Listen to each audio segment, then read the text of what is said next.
heard of the Chaos Emeralds? Boy, you really do have a lot to learn, don't you? Each Chaos Emerald is filled with a magical power. So you can imagine what would happen if you found all 7 of them. There's nothing more I can do. What a nightmare. And I brought it here. Nah, don't go beating yourself up. He's been after that crystal since Iceland. The crystal. Sweet, that's it. These crystals, they have some sort of healing energy. I've seen it work. No. Hello, Rangers. I'm afraid we have important matters to discuss. Master Vile has devised a fiendish plot. Just as I suspected. He wants the Zeo Crystal. The Zeo Crystal? Rangers, the Zeo Crystal is one of the most powerful forces in the universe. Crystals. Gemstones. They've been present in media since we were children. And why shouldn't they?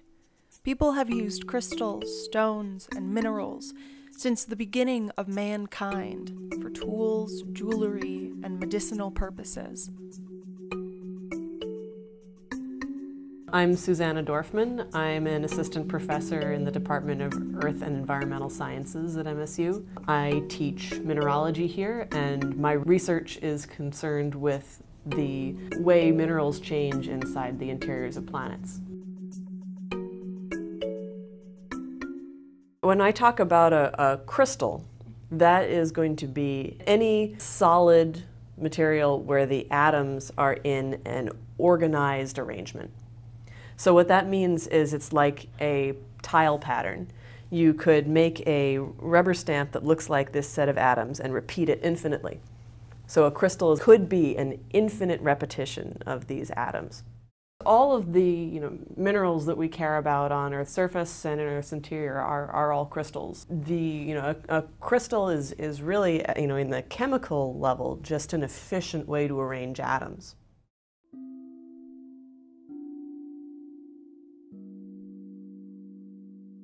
Crystals have been associated with spiritual properties since the beginning of mankind. The ancient Egyptians used carnelian, lapis lazuli, and clear quartz in their jewelry. They believed it provided protection and maintained health. Crystals are used in most, if not all, religions. Birthstones originated as the breastplate of Aaron, mentioned in the Book of Exodus. In the Quran, the sixth heaven is made out of carbuncle, also known as garnet. Crystals have come back time and time again in texts from ancient times and have made a resurgence in spiritual healing in the 1980s and again in the 21st century. But why are we so attracted to them? Why does it seem our fascination with them is so innately human? Well, my name is Dawn Botke-Ko, and I'm the owner of Triple Goddess Bookstore. I think of myself as an eclectic pagan, meaning I believe that all the world's great religions have truth, and truth is truth, no matter what people call it by different names. My first memory of having someone give me a stone was my father giving me a piece of polished as opposed to raw quartz. They're still both beautiful. But I remember him handing me this with great intention and not a lot of words, but I knew that it meant love.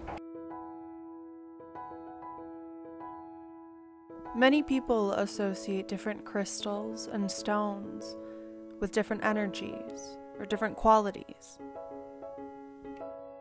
My name is Erin Gaida, and I'm a licensed professional counselor, and I've been working in private practice for about 3 years now over here in East Lansing. You can walk into a crystal store and you can look, and they have tons of crystals, and then they have these little printouts of what these stones mean, right?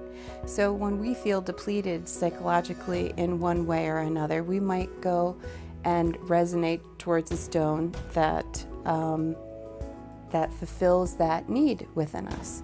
So we buy the stone, and we put it in our pocket, and every time we touch that stone or every time we set it down, whatever those properties of that stone are become more present in our thought. Bunch of stones that I have someone pick a stone before they do a tarot reading, and it almost acts like a tarot card or like a precognition of what the reading might be about or what they need. So to me, they're just like maybe a diamond means forever. These stones can mean symbolic things too.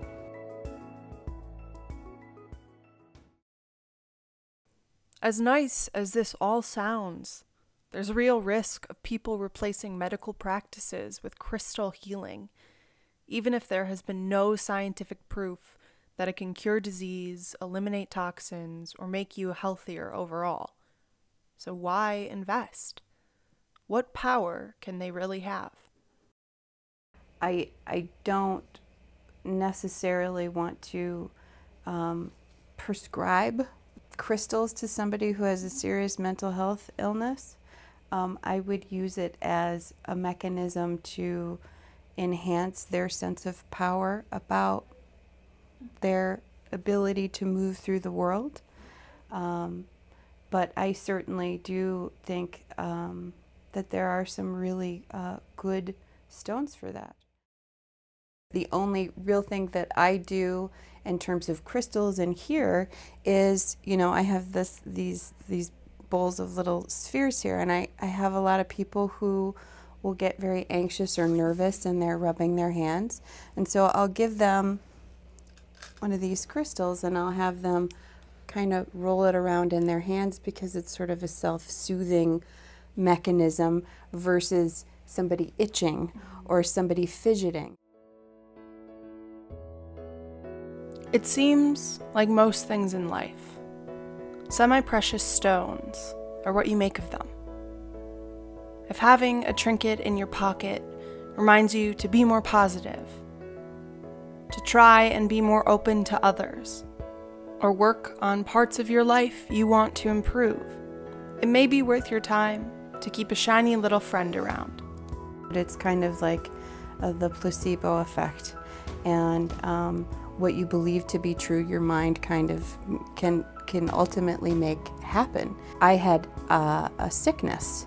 I had like an infection in my throat, and they put me in the hospital and all kinds of things like that. And nothing was working. It was a virus or whatever.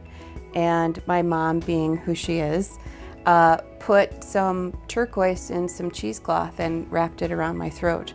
And I would have to sleep with that for a couple of days. And I thought, man, this is weird and silly and ridiculous. But I started getting better.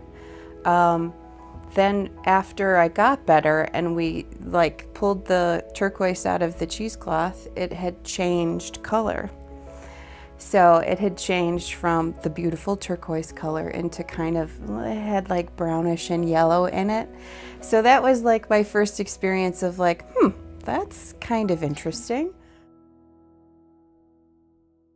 I don't think that beauty is something that science has too much of a perspective on, besides humans like symmetry and like color.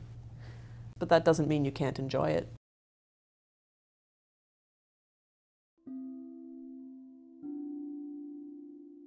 Thank you to Susanna Dorfman, Dawn Botke-Coe, and Erin Gaida for their willingness to share their experiences and insights on such an interesting topic. This feature was produced and narrated by Hannah Wilgott. Have a beautiful day, and maybe next time you see a beautiful stone, you'll put it in your pocket for a little ray of sunshine.